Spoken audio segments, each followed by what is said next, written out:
Next, how to install the Denodo Solution Manager on Windows. First, you need to run the installer as an administrator. Next, we see the license agreement.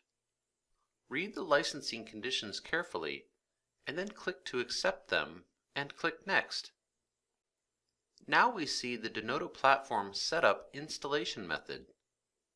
You can choose from the default installation, which is recommended for most users, or custom if you need to select which modules are installed or change configuration parameters such as port number.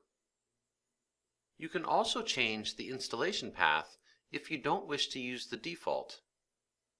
Ensure the installation path has no spaces in it. You can also specify the location of your license file. Next, we see the tool where you can select which Denodo modules and components you want to install.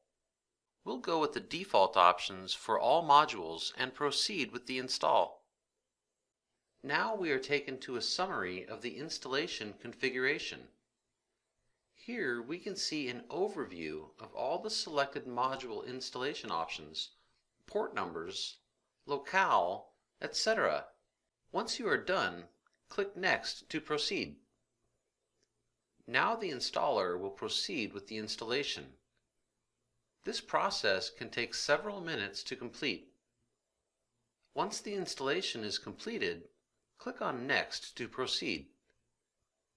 Finally, we are presented with a configuration screen that allows for the creation of application shortcuts for either the current user or all users, and selection of the program group for the shortcuts to use. Click Next to finish the install. The installation of Denodo Solution Manager is now complete.